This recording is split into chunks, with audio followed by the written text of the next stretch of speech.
All right, President Trump railing at the fake news media for not giving him enough credit for his historic summit with North Korean leader Kim Jong-un. But the public is actually on his side on this one. The media may not be. But when it comes down to how folks actually feel, take a look at this here.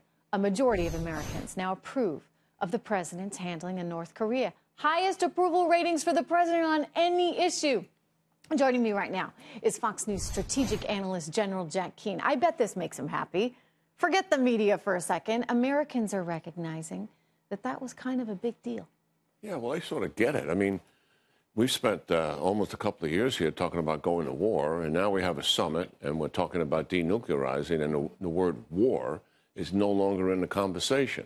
Mm-hmm. So even the American people, I think, also know that time will tell whether this works out. But we're on a better path now than we were before. Yeah. And this whole idea that the media is all caught up with, we gave him legitimacy by having a meeting.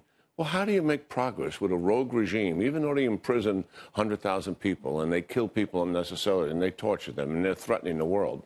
But how do you make progress with that regime if you can't talk to the leader? So you have to talk to the leader. And the price of doing that is, yes, you give him a sense of legitimacy. Mm-hmm. But it's worth the price if we make progress. Yeah, I mean, otherwise, I don't know what alternatives you have. I mean, I hate how everybody's sort of willing to either do nothing or go straight to the military function. And as someone who is quite experienced in that field, obviously yourself as a four-star general, it seems like there's a lot that we can and should be doing along the way, whether it means taking a meeting, whether it means more sanctions. I mean, there's a lot of processes in between before you start risking lives. And the president made some news today at his impromptu conference with the press, you know, in the conference room, when he said, we knew this, but I think it was classified until he released the information, is that the North Koreans have agreed to destroy a nuclear ballistic engine test site, which is a big deal, because that is the thing that got them to intercontinental ballistic missiles. Now, destroying test sites is one thing. Destroying nuclear sites and the actual ballistic missiles is quite something else. And eventually, we're going to see, probably in the next few weeks, whether the North Koreans are on the true path to denuclearization, because they have to tell us where the sites are and what those sites are. We know most of that, but not all of it. Once the information comes forward, we'll be able to see if they're lying to us or not.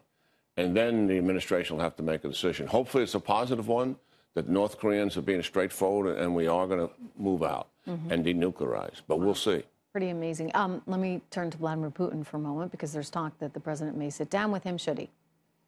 Yeah, I think meeting with Putin is a good thing. Just like he met with President Xi very early on in the administration.